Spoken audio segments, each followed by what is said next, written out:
Welcome back to James's Physics 101. Today we're tackling Lesson 3, Electric Potential, or as most of you know it, voltage. To understand voltage, think about gravity.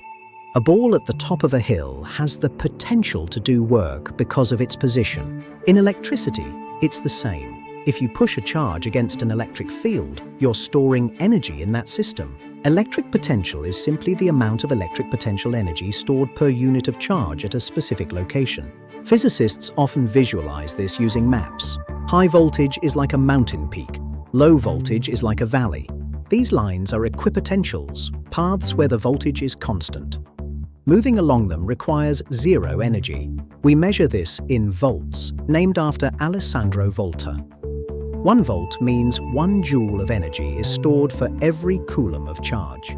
Think of a standard battery. It maintains a potential difference between its two ends, a ready-to-use energy gap. You can think of voltage as electric pressure. It's the push that wants to make charges move through a circuit. So, voltage isn't the charge itself, and it's not the current. It's the reason charges want to move. Just like we measure mountain height from sea level, we often measure voltage relative to ground, our 0 point. When that pressure gets high enough, it can even rip through the air, creating a spark. That's lightning on a small scale. Crucially, electric potential only depends on your start and end points, not the path you took to get there.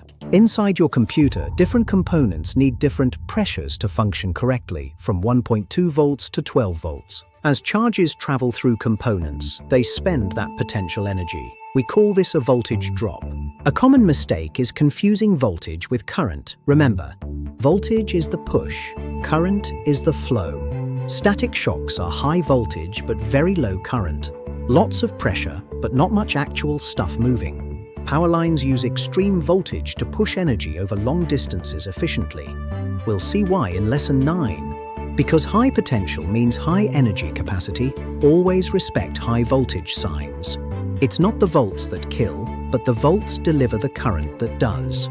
Engineers use multimeters to check this potential difference, ensuring every part of a device has the right push. Even nature uses this. An electric eel stacks biological cells to create a potential of over 600 volts. In a uniform field, the voltage is just the field strength times the distance. Simple, elegant, and powerful. Capacitors are the masters of storing electric potential, holding that pressure until it's needed in a burst. A battery is like an escalator for charges, lifting them from low potential back to high potential. Now that we have the pressure, what happens when we let the charges flow? That's Lesson 4, current. Different countries use different standard pressures for their power grids, which is why you need those travel adapters. Position, energy, pressure. That is the essence of electric potential. Thanks for watching James's Physics 101. If this made voltage click for you, hit that like button. Check out the full playlist to master the fundamentals of electromagnetism. Physics is the foundation of everything.